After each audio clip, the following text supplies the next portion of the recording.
नमस्कार साथियों, मैं अर्चना श्रीवास्तव।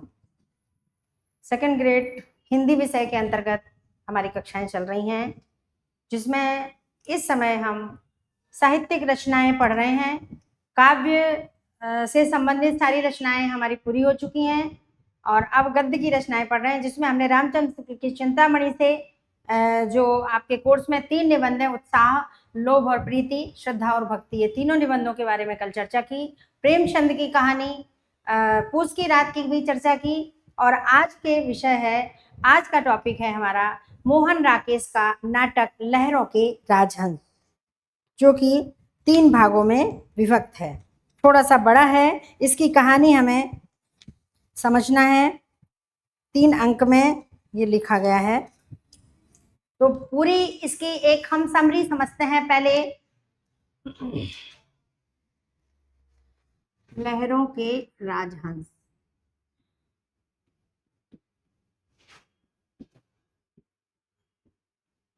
किसी भी रचना के बारे में जब हम जान लेते हैं और उसकी चर्चा कर लेते हैं, उससे संबंधित प्रमुख बिंदुओं को समझ लेते हैं और उसकी सारांश हमें, उसके समरी समझ में आ जाती है, तो प्रश्न के वो ऑप्शन देखते ही हमारे दिमाग में आ जाता है कि इसका उत्तर क्या होगा। कोई कठिन नहीं है, यहाँ से हम आसानी से अपने उत्तर सही कर सकते हैं इस चैप्टर से।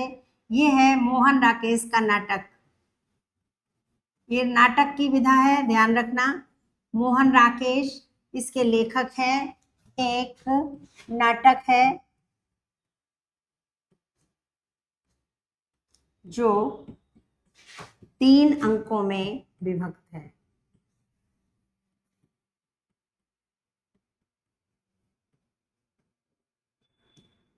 तीन अंकों में विभक्त है।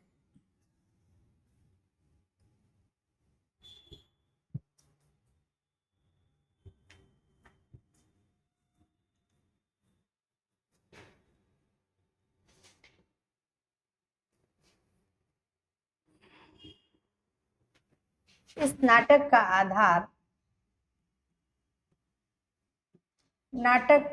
आधार यहां से भी प्रश्न आ सकता है।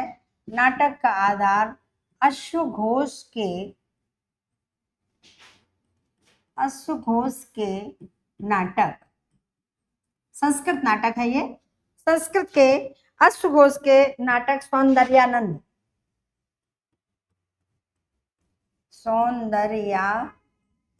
यानी सौंदर्य से जो आनंद प्राप्त होता है, वो सौंदर्यानंद से ग्रहण किए गए हैं।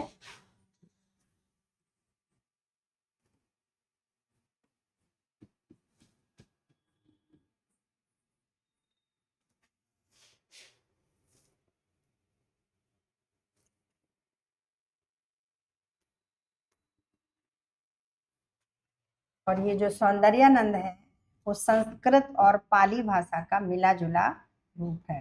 संस्कृत और पाली भाषा।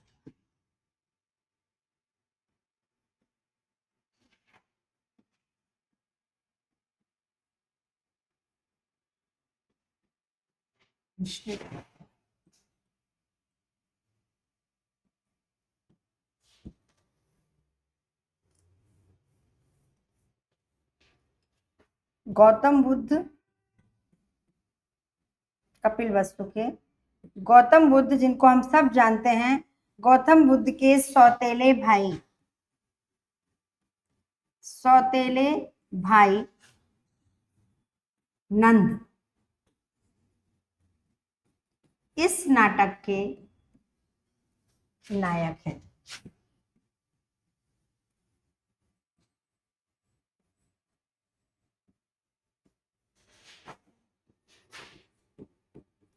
और उनकी पत्नी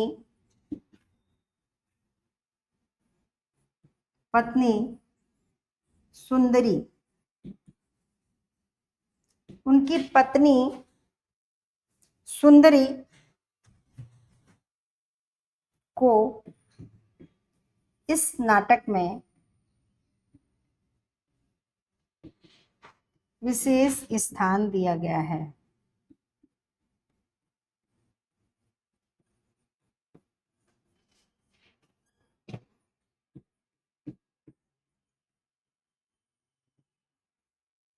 अब देखिए, इन दो के इर्द गिर्द ही कथा घूमती है। नंद और सुंदरी गौतम बुद्ध के सौतेले भाई हैं, उनकी पत्नी सुंदरी है। सुंदरी बहुत ही सुंदर स्त्री रानी है और बहुत ही कामुक भावना वासना से युक्त है।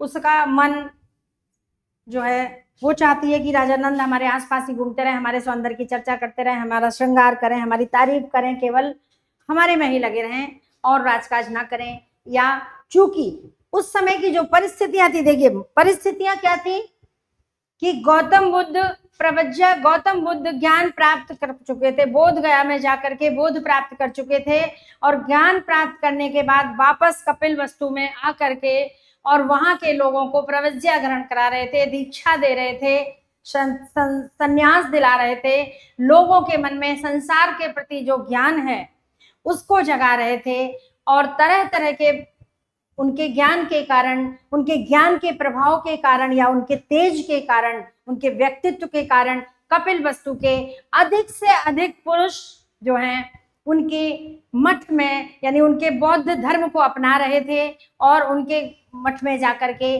सन्यासी हो रहे थे, उनके मार्ग पर चल रहे थे। गौतम बुद्ध की बातों का, उनके प्रवचनों का ऐसा गहरा प्रभाव हो रहा था कि पुरुष ही नहीं, वहां की सारी नारियां भी सन्यास लेने के लिए तैयार हो रही थी। ऐसी स्थिति में नंद की पत्नी जो है वो तड़पती है कि कहीं मेरे पति ने भी अगर इनकी बात मान ली और सन्यास ले लिया तो मेरा क्या होगा। इस तरह से कुछ ऐसी परिस्थितियां वहां पैदा हो रही थी। तो गौतम बुद्ध की जो पत्नी यशोधरा हैं उन्होंने प्रवज्ञा ग्रहण करने की घोषणा कर दी थी। जिस दिन वो सन्यास लेने की तैयारी में थी, यानी जिस दिन उन्हें इस बौद्ध धर्म में प्रवज्ञा ग्रहण करनी थी, प्रवज्ञा का मतलब होता है सन्यास लेना, उसी दिन इस सुंदरी ने यानी नंद की पत्नी सुंदरी ने अपने महल में एक कामोत्सव का आयोजन रखा है कि वो चाहती है कि नगर के अधिक से अधिक पुरुष हमारे इस कामोत्सव में शामिल हों ताकि किसी भी पुरुष का ध्यान गौतम बुद्ध की बातों में ना जाए और वो सन्यास ना ले। अगर सारे के सारे पुरुष सन्यास ले लिए तो हमारी जैसी स्त्रियों को कद्रदान कौन होगा, हमारा सम्मान कौन करेगा, हमें प्यार कौन करेगा, हमारा ध्यान कौन रखेगा। और सबसे ज्यादा डरती थी वो नंद के लिए। और नाटककार ने नंद को ही राजहंस कहा है क्योंकि राजपुत्र थे और इस नाटक का नाम रखा है लहरों के राजहंस, क्योंकि जैसे लहरों से राजहंस उड़ जाते हैं ऐसे ही इसमें दिखाया है कि कितनी भी ये सुंदरी प्रयास कर ले उसके प्रयास का प्रतिफल बेकार जाता है, कुछ भी फल नहीं मिलता उसको। नंद पहले तो द्वंद्व में रहता है, असमंजस में रहता है कि क्या करूं। एक बार तो जाता है गौतम के पास और वहां सन्यास की बात करता है, सन्यास लेता है, लेकिन वापस फिर उसे सुंदरी की याद आती है, सब छोड़ छाड़ के वापस सुंदरी के महल में आ जाता है। लेकिन सुंदरी के पास आकर भी यहाँ भी उसका मन नहीं लगता है कि मन उसका सांसारिकता से उचाट हो चुका है। उसे ये सौंदर्य की बातें, ये प्रेम की बातें, ये आकर्षण की बातें उसे बिल्कुल भी भाती नहीं है और वो किसी तरह से फिर जाकर के गौतम बुद्ध की शरण में जाकर और अंत में उनकी ही बौद्ध धर्म अपना लेता है, सन्यास ले लेता है। तो इस तरह से वो सुंदरी बहुत दुखी होती है, अंत में कहती है कि आखिर लहरों के राजहंस उड़ ही गए, आखिर गौतम बुद्ध ने अपना जादू चला ही दिया। इस तरह की कुछ कहानी का सारांश ये है। अब हम यहाँ पर एक एक अंक की कथा को लेकर के चलते हैं। पहले हम प्रथम अंक की कथा समझते हैं कि क्या क्या इसकी कथा है और इनके प्रमुख बिंदु क्या है। ठीक है, प्रथम अंक। तो प्रथम अंक में क्या है, सबसे पहले कथा का प्रारंभ, सुंदरी के कथा का प्रारंभ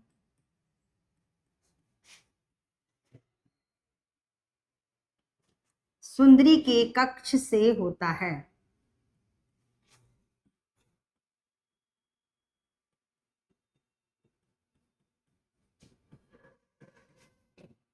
सुंदरी के कक्ष से होता है। सुंदरी अपने कक्ष में बैठी है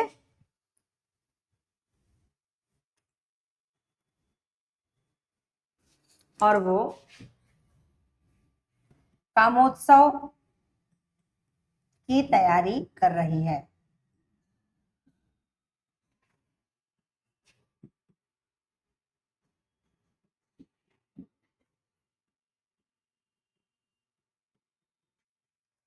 इधर दूसरी तरफ क्या होता है कि बुद्ध के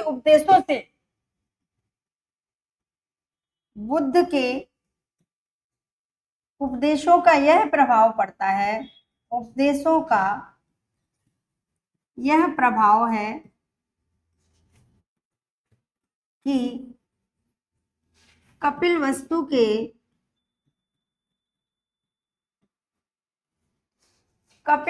के किसी भी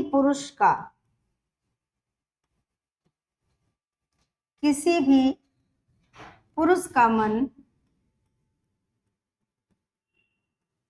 इस प्रकार के आयोजनों से, किसी भी पुरुष का मन उत्सवों से उछटने लगा है। सुंदरी जितना ज्यादा आकर्षण फैला रही है, वहां के पुरुष उतना ही दूर भाग रहे हैं। उसकी तो योजना ही यही थी कि जिस दिन यशोधरा के संन्यास ग्रहण करने का दिन होगा, उस दिन हम अपनी नगरी में, अपने राजमहल में इतना बड़ा कामोत्सव का आयोजन करेंगे कि नगर के सारे पुरुष हमारे इस आयोजन में उपस्थित रहेंगे और किसी का ध्यान गौतम बुद्ध की ओर या यशोधरा के संन्यास ग्रहण की ओर नहीं जाएगा।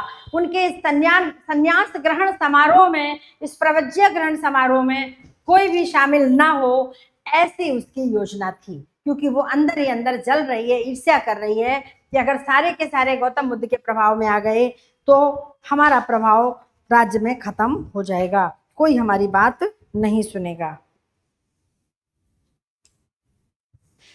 क्योंकि ये जो उसने उत्सव रखा था वो वहां के पुरुषों को भटकाने के लिए रखा था। अब यहां तक कि अन्य पुरुषों की बात तो छोड़ दो, नंद का मन भी उत्सव की ओर नहीं है। नंद का मन भी उत्सव की ओर नहीं है। क्यों नहीं है?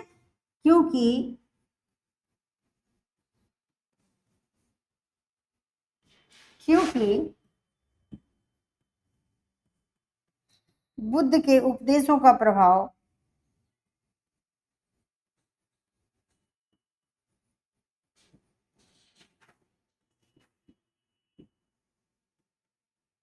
उसके मन पर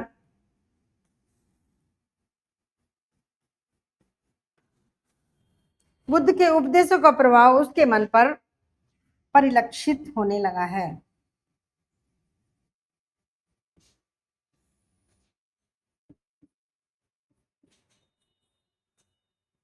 देखिए, बिल्कुल आसान सी कथा है, सरल सी है, कुछ भी नहीं है। आराम से आप इसके प्रश्नों के उत्तर दे सकते हैं।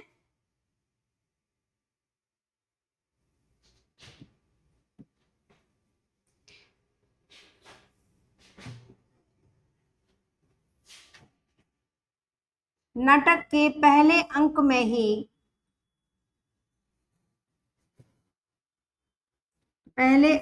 ही आगे आने वाली घटनाओं का संकेत मिल जाता है। क्योंकि जब नंद का मन ही नहीं लग रहा है तो ये निश्चित है कि आगे क्या घटना घटने वाली है, और इसीलिए सुंदरी घबरा रही है।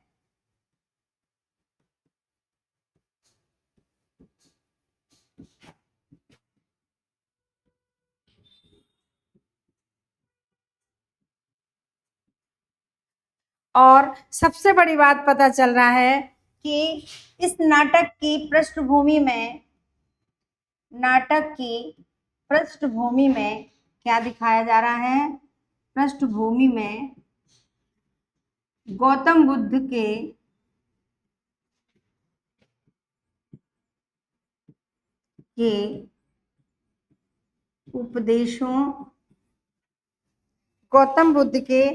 उपदेशों के प्रभाव का युग है। ये उस युग की घटना है जिस समय गौतम बुद्ध के उपदेशों से, उनके ज्ञान से प्रभावित होकर के लोग उनकी ओर आकर्षित हो रहे थे। उस समय का चित्रण इसमें किया गया है।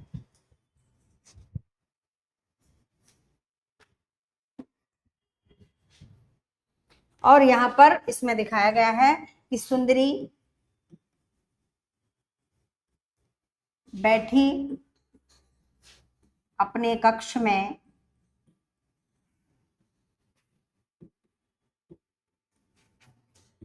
अपनी केश सज्जा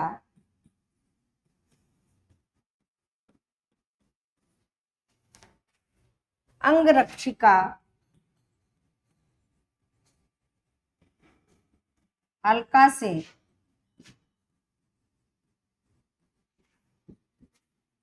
कराती है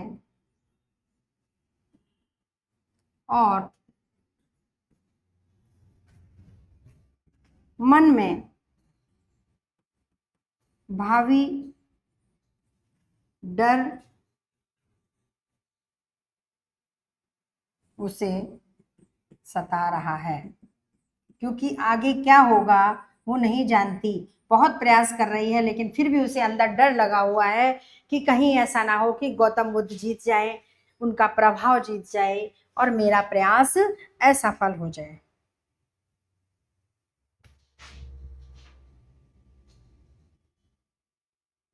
इसके बाद अब हम देखते हैं, बस प्रथम अंक में इतना ही दिखाया गया है। अब दूसरे अंक की कथा देखते हैं। यहाँ पर कुछ कथन भी हैं, उनको भी हम लेंगे जिनसे कि पता है, क्योंकि प्रथम अंक में केवल भूमिका है, बस जो कुछ होने वाला है उसका संकेत ही बताया जा रहा है कि क्या क्या हो रहा है। वो अपने कक्ष में बैठी है, उसकी जो अंगरक्षिका है अलका है, वो उसका केश सज्जा कर रही है, बाल संवार रही है, उसका श्रृंगार कर रही है, और वो बस वहां पर इतना ही दिखाया जाता है। उसके बाद द्वितीय अंग में दिखाया जा रहा है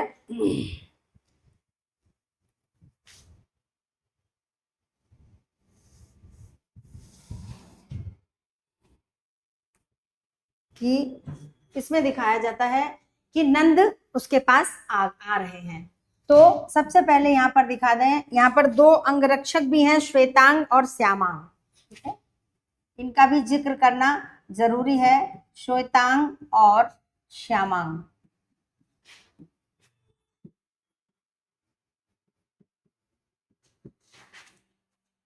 सुंदरी के प्रमुख अंगरक्षक हैं और अलका के बारे में बता ही दिया है, वो अंगरक्षिका है। वो अपनी बात, मन की बात इन दोनों से कहती है, लेकिन ये दोनों भी बहुत दुविधा में हैं, क्योंकि ये जानते हैं कि अब महारानी का, यानी इनका राजकुमारी का, सुंदरी का, की कोई भी चाल चलने वाली नहीं है।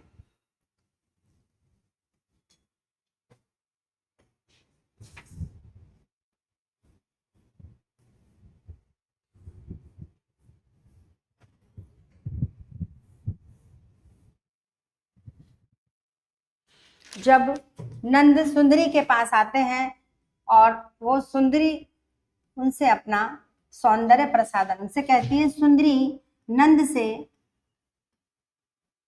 श्रृंगार करने के लिए कहती है।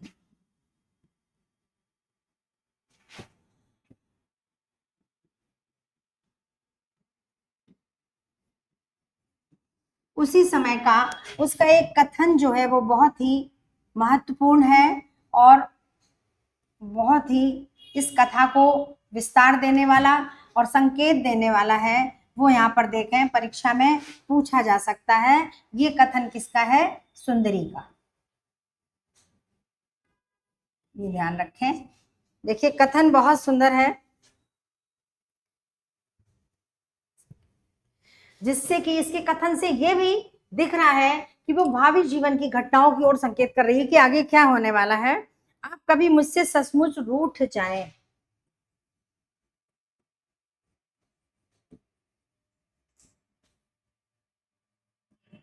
आप कभी मुझसे सचमुच रूठ जाएं, आप कभी मुझसे सचमुच रूठ जाएं, दो एक रातें मेरे कक्ष में ना आए,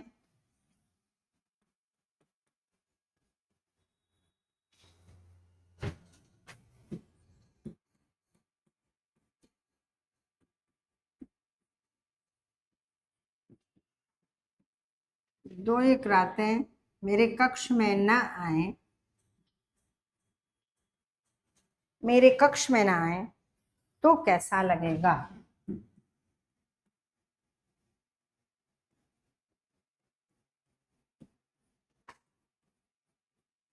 देखिए सुंदरी का जो यह कथन है वो इस बात की ओर संकेत कर रहा है कि उसके मन में भय समा गया है कि नंद मेरे यहाँ से जा सकते हैं, गौतम बुद्ध के प्रभाव में आ सकते हैं, इसलिए अपने कथन के माध्यम से अपने मन की जो डर है, जो मन की दुविधा है, उसको प्रकट कर रहा है। इस अंक का सबसे मार्मिक क्षण है सुंदरी का रूप गर्वित भाव। देखिए इस अंक का सबसे मार्मिक क्षण है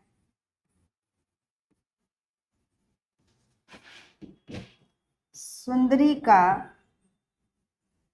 रूप गर्वित होना।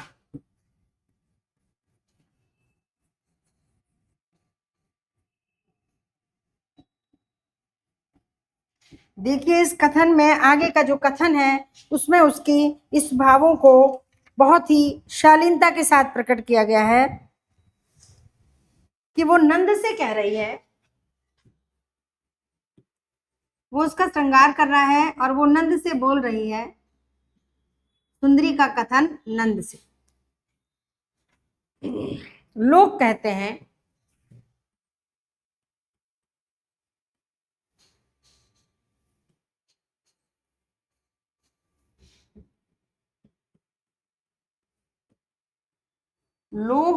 अपने मन की बात नहीं कह रही है, लेकिन लोगों का नाम लेके लोग कहते हैं कि आपका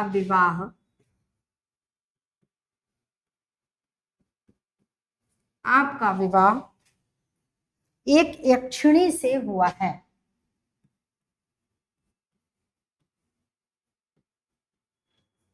यक्षिणी से, आपका विवाह एक यक्षिणी से हुआ है।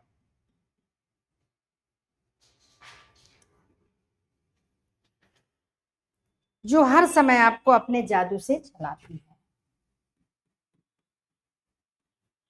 हर समय आपको अपने जादू से चलाती है।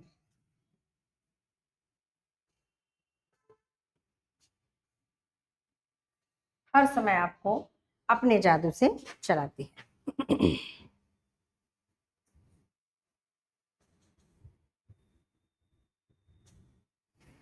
इस पर नंद का कथन भी बड़ा सुंदर जवाब देता है। वो नंद का कथन ये भी बहुत महत्वपूर्ण है और इस तरह के कथन परीक्षाओं में पूछे भी गए हैं। इससे नाटक का मतलब होता है, नाटक में जो कथोप कथन होते हैं वो नाटक का प्राण होते हैं। कथोप कथन से ही नाटक की पहचान होती है, नाटक का दम होता है और नाटक से आनंद आता है। कथन सबसे महत्वपूर्ण होते हैं, सबसे महत्वपूर्ण तत्व होता है नाटक का कथोप कथन। तो यहाँ पर कथन से प्रश्न आते हैं। तो अभी हम बताते हैं आपको कि यहाँ पर इसके उत्तर में नंद क्या कहता है। यक्षिणी हो या नहीं यह तो मैं नहीं जानता। यक्षिणी हो या नहीं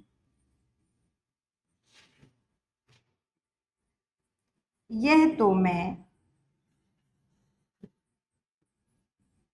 नहीं जानता।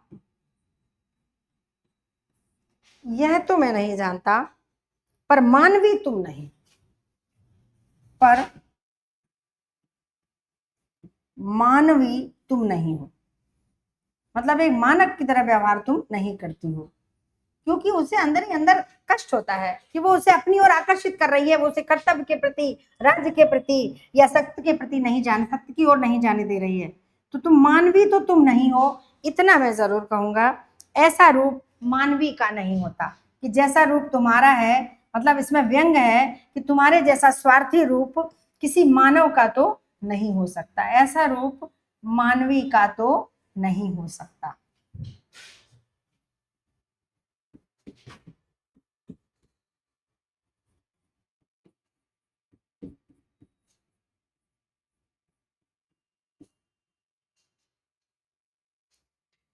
और जैसे ही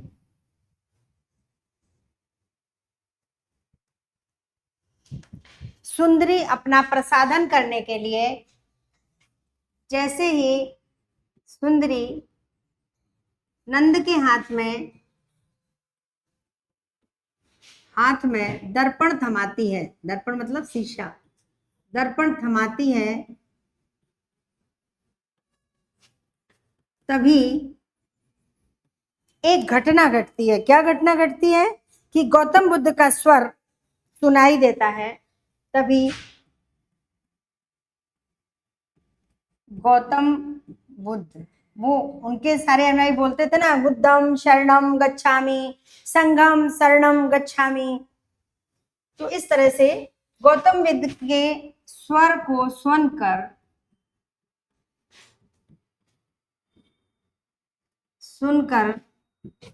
नंद के हाथ से दर्पण गिरकर टूट जाता है।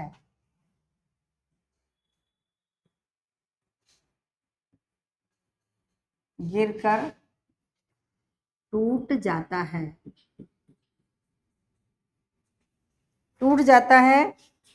और उसके साथ ही रूप गर्विता, साथ ही रूप गर्विता, रूप गर्विता सुंदरी का गर्व भी टुकड़े टुकड़े हो जाता, शीशे की तरह उसका गर्व भी टूट जाता है। तो अंदर का गर्व, सुंदरता का गर्व, घमंड, अभिमान हो जाता है।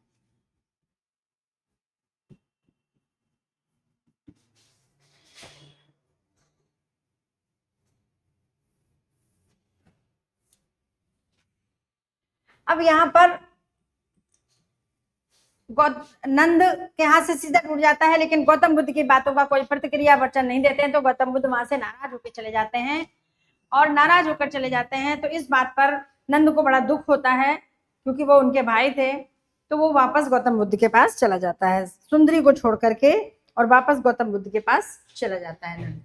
अब यहाँ पर हम थोड़ी सी 2-4 बातें और लेंगे। जो श्यामांग और श्वेतांग का हमने नाम लिया है, तो यहाँ पर हम बता दें आपको कि श्यामांग नंद के हृदय की दुविधाओं का प्रतीक है। श्यामांग जो भी मन में सोच रहा है, बोल रहा है, उससे नंद के हृदय की दुविधा पता चल रही है। तो नंद के हृदय की दुविधाओं का प्रतीक है, क्योंकि उसके मन में दुविधा चलती रहती है कि मैं सुंदरी को देखूं, मैं राजपाट देखूं, कि मैं गौतम बुद्ध की बात मानकर संन्यास ले लूं, कुछ समझ में नहीं आ रहा है। तो श्यामांग दुविधाओं का प्रतीक है। और इस तरह से इसीलिए श्यामांग के कुछ जो कथन हैं, वो ऐसा लगता है कि वो इसके नंद के कथन हैं। तो यहाँ पर श्यामांग के भी कुछ कथन द्रष्टव्य हैं, देखने चाहिए, परीक्षा में पूछे जा सकते हैं। श्यामांग के कथन हम देखते हैं। कोई स्वर नहीं है, कोई किरण नहीं है, कि जो कुछ चल रहा है यहाँ, वो देख करके बोल रहा है, कोई स्वर नहीं है, कोई किरण नहीं है, यानी कोई आशा नहीं दिखाई दे रही है कि आगे क्या होगा। अब कभी कभी ये ऐसा पूछा जाए कि ये किसका कथन है, तो वैसे तो ऐसा लग रहा है जैसे ये नंद का कथन है, नंद का कथन है, कि नंद सोच रहे हैं कि कोई स्वर नहीं है, कोई किरण नहीं है, समझ में नहीं आ रहा जीवन में क्या करें। लेकिन ये दुविधा नंद के मन की ही है, लेकिन इसको प्रकट कौन कर रहा है? श्यामांग कर रहा है, क्योंकि श्यामांग उसके मन की दुविधाओं का प्रतीक है।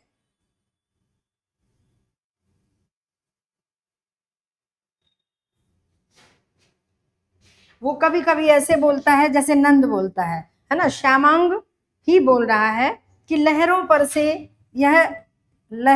से जब वो अपने बगीचे में स्थित सरोवर के पास बैठा हुआ है और लहरों को उथल पुथल उठते गिरते देख रहा है, तो लहरों पर से यह छाया हटा लो, उसे लग रहा कोई छाया दिखाई दे रही है। और ये नंद के मन की दुविधा है, क्योंकि उसे जाना है, उड़ना है, भाई की बात मानकर, गौतम बुद्ध की बात मानकर जीवन की सच्चाई की ओर जाना है, ज्ञान प्राप्त करना है, शरण में जाना है उनके। लेकिन ये जो सुंदरी के प्रेम की जो छाया है उसके ऊपर मंडरा रही है, उससे वह बहुत परेशान है। तो ऐसे लहरों, कहता है लहरों पर से छाया हटा लो, मुझसे यह छाया ओढ़ी नहीं जाती।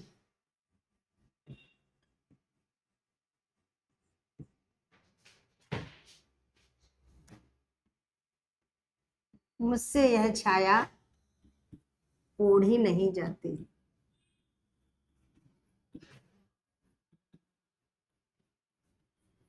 ये श्यामांक के 2 कथन बहुत महत्वपूर्ण है। और इस अंक के अंत में नंद गौतम बुद्ध के पास चला जाता है, क्योंकि उसे पता है कि वो नाराज होकर चले गए हैं, हमने उनकी आवाज का, उनकी बात का कोई जवाब नहीं दिया। तो वो सुंदरी को वैसे ही उसी हालत में छोड़कर गौतम बुद्ध के पास चला जाता है। यहां से दूसरा अंक समाप्त हो जाता है और अब हम देखते हैं तृतीय अंक की कथा। तृतीय अंक की कथा कहां से प्रारंभ होती है? और यहाँ पर एक बात हम आपको बता दें कि जो स्थल, जो दृश्य है, क्योंकि नाटक में दृश्य बहुत महत्वपूर्ण होता है, तीनों अंक का दृश्य, तीनों अंक का प्रारंभ सुंदरी के कक्ष से ही होता है।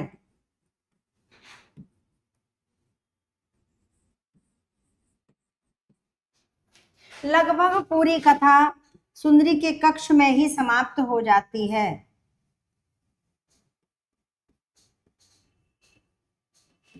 ठीक है, अब हम तीसरा अंक देखते हैं। सुंदरी का कक्ष है और वह अपनी जो अंगरक्षिका है सुंदरी, किससे? उसकी अंगरक्षा अलका से कह रही है। अब क्योंकि नंद तो चले गए हैं, अलका से कह रही है। ये भी कथन बहुत महत्वपूर्ण है, आ सकता है, पूछा जा सकता, मैं अभी तक यह नहीं सोच पा रही हूं।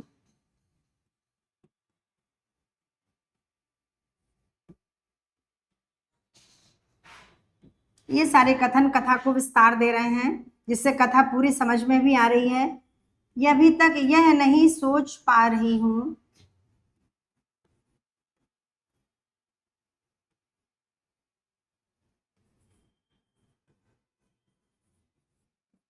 अभी तक यह नहीं सोच पा रही हूं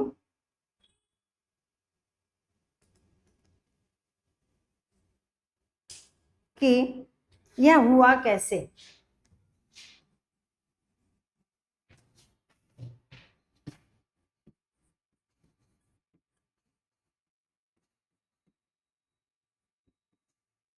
यह हुआ कैसे?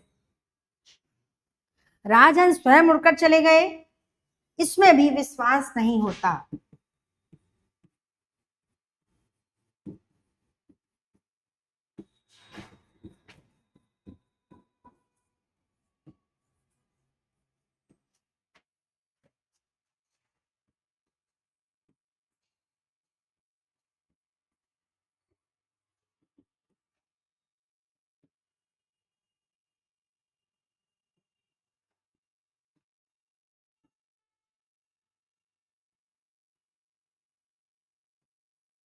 अब देखिए इसमें प्रत्यक्ष कथन कथन क्या है कि सुंदरी अपने राजमहल में अपने कक्ष में है और उसके कक्ष के बाहर ही बाग है, बगीचा है, वहां सरोवर है और सरोवर में हमेशा बहुत सारे राजहंस क्रीड़ा करते हैं। लेकिन आज वो देख रही है कि यहाँ एक भी राजहंस नहीं है, सारे राजहंस उड़कर चले गए। तो वो सुंदरी से प्रत्यक्ष अर्थ में तो यही कह रही है कि विश्वास नहीं होता कि यह कैसे हुआ, राजहंस स्वयं उड़कर चले गए, हमें ऐसा विश्वास नहीं हो रहा है, ऐसा लग रहा है कोई उन्हें लेकर चला गया। ये तो प्रत्यक्ष अर्थ है। और अंदर उसका अर्थ जो प्रतीकात्मक अर्थ है वो ये है कि नंद के लिए, कि मुझे विश्वास नहीं हो रहा कि नंद स्वयं अपनी इच्छा से चले गए, उन्हें जरूर मजबूर किया हो गया, क्योंकि वो तो मुझे बहुत प्यार करते हैं, वो मेरे बिना एक पल भी नहीं रह सकते हैं और मैं उन्हें अपने प्रेम पास में इस कदर बांधे हुए हूँ, कसे हुए हूँ कि वो मुझे छोड़कर जाने की सोच भी नहीं सकते। लेकिन फिर भी वो चले गए। ये अंतिम है कि जब वो चले जाते हैं एक बार बीच में वापस भी आते हैं, द्वंद्व चलता है, लेकिन फिर वापस चले जाते हैं।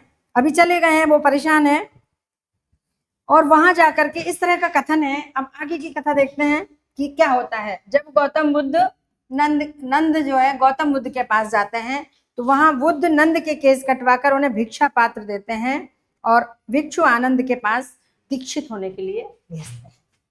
तो गौतम बुद्ध, क्योंकि बौद्ध धर्म में केस कटवाए जाते हैं, गौतम बुद्ध नंद के केश कटवाकर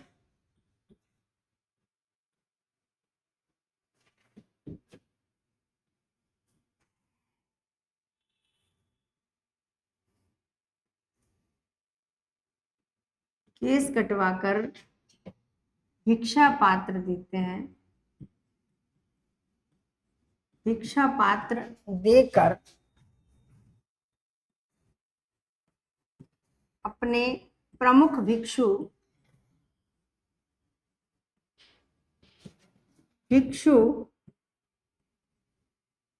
आनंद के पास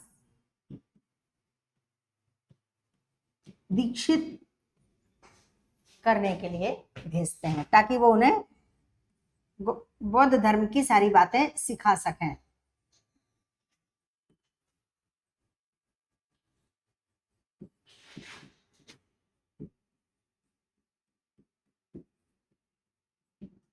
लेकिन यहाँ भी गौतम बुद्ध का मन नहीं है, नंद का मन नहीं लगता है। नंद के मन में दुविधा चल रही है, नंद के मन में दुविधा चल रही है।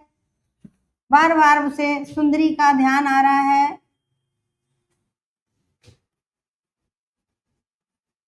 और दुविधा चल रही है। उसके मन में प्रवृत्ति और निवृत्ति के बीच भटकाव चल रहा है, मन का द्वंद्व समाप्त नहीं होता है। सुंदरी का आकर्षण उसे अपनी ओर खींच ही लाता है। आखिर में सुंदरी का आकर्षण, ये तीसरे अंक की कथा है। सुंदरी का आकर्षण का प्रेम उसे अपनी ओर खींच ही लाता है।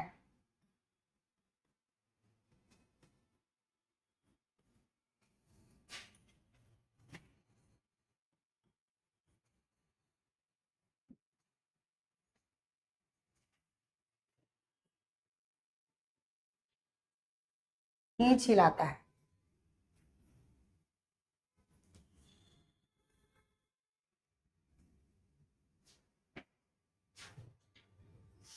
यहां भी उसका मन नहीं लगता, यहां भी उसका मन नहीं लगता, नहीं लगता। वह वापस बुद्ध के पास चला जाता है।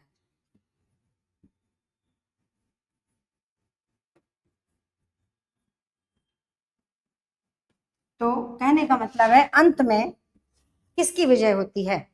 अंत में नंद के अंतर्द्वंद का परिहार, अंत में नंद के अंदर जो चल रहा द्वंद था, नंद के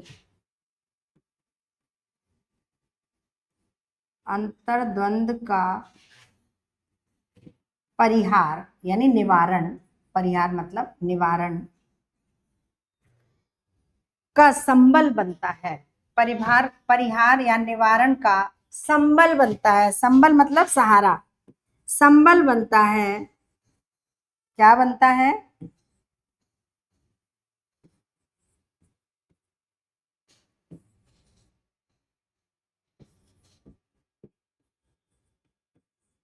संबल बनता है गौतम बुद्ध के उपदेश और उनका मत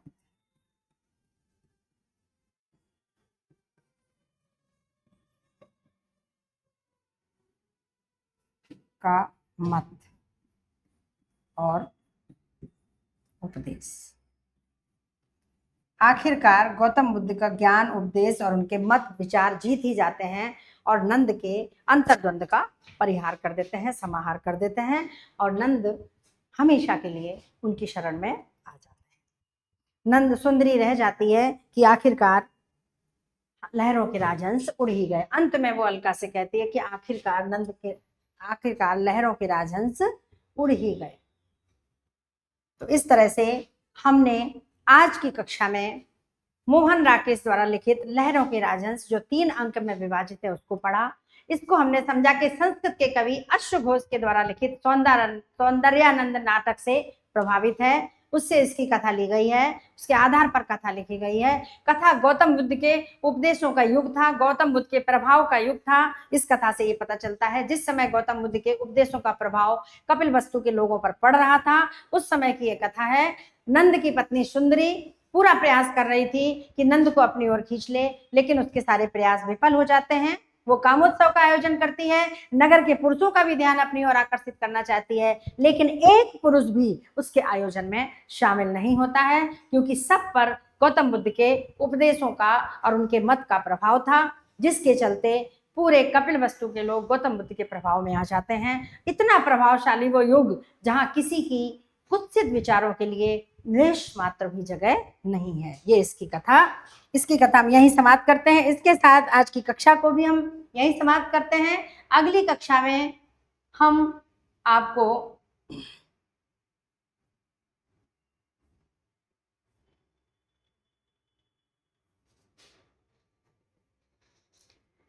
अगली कक्षा में पुनः इस भाग का, इस खंड का, साहित्यिक रचनाओं का जो अंतिम कड़ी है उसको हम कक्षा में पढ़ाएंगे, अध्ययन करेंगे, उसको लेकर उपस्थित होंगे, जो है चंद्रधर शर्मा गुलेरी की कहानी उसने कहा था। ये 5 अंकों में विभाजित कहानी है। कहानी बड़ी है, बहुत लंबी है, इसकी बहुत विशेषताएं हैं और अपनी कुछ खास विशेषताओं के कारण ही ये हिंदी साहित्य की सर्वश्रेष्ठ कहानियों में गिनी जाती है। तो अगली कक्षा में हम उसने कहा था कहानी की चर्चा करेंगे। तब तक के लिए नमस्कार।